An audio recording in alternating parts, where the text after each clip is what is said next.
ಹಂಗೆ ಮನುಷ್ಯ ಯಾವತ್ತೂ ಕೂಡ ಕೆಟ್ಟದ ಕಡೆ ಜಗ್ತಿರ್ತದೆ. ಈ ಬದುಕು ಹೆಂಗದಂದ್ರೆ ಬಹುತೇಕ ಒಬ್ಬ ರಾಜನಲ್ಲಿ ಒಬ್ಬ ಜ್ಯೋತಿಷ್ಯಗಾರ ಬಂದಿದ್ದಂತ. ಜ್ಯೋತಿಷ್ಯಗಾರ ಬಂದಾಗ ರಾಜನ ಗೊತ್ತಾಯ್ತು, ಅವನನ್ನು ಕರೆಸಿ ಕೇಳ್ತಾನೆ, ಜ್ಯೋತಿಷ್ಯ ಹೇಳ್ತೀನಪ್ಪ.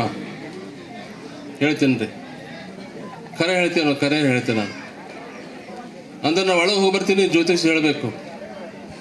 ರಾಜ ಒಳಗೆ ಹೋಗಿ ಕೈ ಮುಚ್ಕೊಂಡು ಬಂದ. ಕೈ ಮುಚ್ಕೊಂಡು ಬಂದು ಕೇಳ್ತಾನೆ, ನನ್ನ ಕೈಯಾಗ ಏನದು ಹೇಳು. ಜ್ಯೋತಿಷ್ಯಗಾರ ಲೆಕ್ಕ ಹಾಕಿ ಕೂಡಿಸಿ ಬಾಗಿಸಿ ಗುಣಾಕಾರ ಮಾಡಿ ಹೇಳ್ದ, ನಿಮ್ಮ ಕೈಯಾಗ ಗುಬ್ಬಿ ಅದ.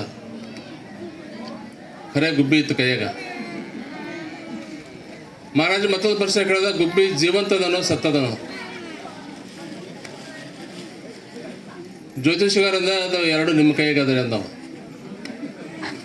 ಜೀವಂತದಂತಾನೆ ಹೆಚ್ಚಕ್ ತರ ಆಯ್ತದ, ಸತ್ತದಂತಾನೆ ಬಿಡ್ತಾನೆ ಹಾರಿ ಹೋಗ್ತದೆ. ಮನುಷ್ಯನ ಬದುಕು ಯಾರ ಕೈಗದ ಅಂದ್ರೆ ಪರಮಾತ್ಮನ ಕೈಗದ. ಮುಚ್ಕೊಂಡು ಕುತ್ಕೊಂಡಾಗ ಪರಮಾತ್ಮ ಕುತ್ಕೊಂಡಂಗೆ. ಇವತ್ತು ನಾವು ಯಾರಿಗೆ ನೆನೆಸ್ಬೇಕಾದ್ರೆ ಬೆಳಗ್ಗೆ ಆಗಲಿ ಅಪ್ಪವ್ರು ಹೇಳಿದ್ರು, ಬೆಳಗ್ಗೆ ಹೇಳ್ಬೇಕಾದ್ರೆ ರಾತ್ರಿ ಮಲಗಬೇಕಾದ್ರೆ ದೇವ್ರ ಸ್ಮರಣೆ ಮಾಡಬೇಕು. ದೇವ್ರು ನಮಗೆ ಏನೆಲ್ಲ ಕೊಟ್ಟಾನ, ಆದ್ರೆ ದೇವ್ರಿಗೆ ನಾವು ಏನು ಕೊಟ್ಟಿವಿ? ಮಳೆ ಕೊಟ್ಟಾನ, ಗಾಳಿ ಕೊಟ್ಟಾನ, ಬೆಳೆ ಕೊಟ್ಟಾನ, ಎಲ್ಲನೂ ಪರಮಾತ್ಮ ಎಲ್ಲರಿಗೂ ಕೊಟ್ಟಾನ. ನಾವು ದೇವ್ರಿಗೆ ಏನು ಕೊಡಬೇಕು? ದೇವ್ರಿಗೆ ರೊಕ್ಕ ಬೇಡ, ರೂಪಾಯಿ ಬೇಡ, ನಾವು ಏನು ಕೊಡೋದು ಬೇಡ ಅಂದ್ರೆ ಸ್ವಚ್ಛವಾಗಿರ್ತಕ್ಕಂಥ ಮನುಷ್ಯನ ದೇವ್ರಿಗೆ ನಮಸ್ಕಾರ ಮಾಡೋದು ಸಾಕು, ದೇವ್ರು ತಾನು ತೃಪ್ತಿ ಆಗ್ತಾನೆ. 24 ತಾಸರೊಳಗೆ ನಾವೇನು ಭಾಳ ಕುಂದ್ರೋದು ಬೇಡ, ತಪಸ್ಸು ಮಾಡೋದು ಬೇಡ. ಒಂದು 5 ನಿಮಿಷ ನಾವು ಕೂತ್ಕೊಳ್ಳೋ ಜಾಗದ ನಮ್ಮ ಮನಸ್ಸು ನಮ್ಮ ಹತ್ರ ಇರಬೇಕು. ತಿಳಿತೇನು? ನಾವು ಕೂತ್ಕೊಳ್ಳೋ ಜಾಗದಾಗ ನಮ್ಮ ಮನಸ್ಸು ನಮ್ಮ ಹತ್ರ ಇರಬೇಕು. ಈಗೆಲ್ಲ ನೀವೆಲ್ಲ ಕೂತ್ರಿ, ಯಾರ ಮನಸ್ಸು ಆ ಕಡೆ ಹೋಗಿ, ಭಾಳ ಮಂದಿ ಮನಸ್ಸು ಆ ಕಡೆ ಇದೆ. ಹೊಲಕ್ಕೆ ಹೋಗ್ಯದ, ಮನೆಗೆ ಹೋಗ್ಯದ, ಎಲ್ಲೆಲ್ಲೂ ಹೋಗ್ಯದ, ಬೀಗರ ಕಡೆ ಹೋಗಿರ್ತದ. ನಾವು ಕೂತ್ಕೊಳ್ಳೋ ಜಾಗದ ನಮ್ಮ ಮನಸ್ಸು ನಮ್ಮ ಹತ್ರ ಇಟ್ಕೊಂಡು ಒಂದು 5 ನಿಮಿಷ ಪೂಜೆ ಮಾಡೋದು ಸಾಕು, ತಪಸ್ಸು ಮಾಡಿದಷ್ಟು ಪುಣ್ಯ ಬರ್ತದೆ. ಮನಸ್ಸು ಹೆಂಗಂದ್ರೆ ಕೋತಿಗೆ ಹೋಲಿಸ್ತಾರೆ. ಕೋತಿಗೆ ಸರಾಯಿ ಕುಡಿಸಿ ಒಂದು ಚೇಳು ಕಡಿಸಿ ಬಿಟ್ರೆ ಕೋತಿ ಏಟ್ ಕುಣಿದಾಡ್ಲಿಕ್ಕಿಲ್ಲ. ಆದ್ರೆ 100 ಪಟ್ಟು ಕ್ವಾಡಗದಂತ ಮನಸ್ಸಿದು, ಮನುಷ್ಯನ ಮನಸ್ಸು. ಅದನ್ನು ಹಿಡಿದಿಟ್ಕೊಂಡು 41 ದಿವಸ ನಾಗಮುತ್ತೆ ಕೂತಾನೆ. ಎಷ್ಟು ಗಟ್ಟಿ ಕೂತಿರ್ಬೇಕು ನಾಗಮುತ್ತೆ.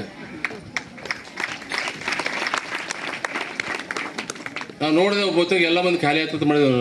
ಮುತ್ತೇರಂದ್ರೆ ಎಲ್ಲರೂ ಹೋಗ್ತಾರೆ, ನಾವೇ ಹೋಗ್ನಟ್ರಿ ಅಂದ್ರು. ನೀವು ಗಟ್ಟೆ ಕೂತೀರಿ, ಮನಸ್ಸು ಗಟ್ಟೆ ಅದ. ಇಲ್ಲಿ ವಿಚಾರ ಮಾಡಿದಾಗ ನಾಗಮುತ್ತೆ ಅವರು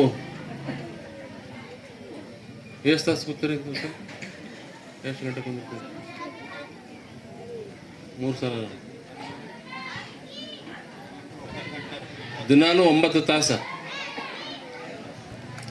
10 ತಾಸು ಕೂತ್ಕೊಂಡು ದೇವರ ಸ್ಮರಣೆ ಮಾಡೋದು.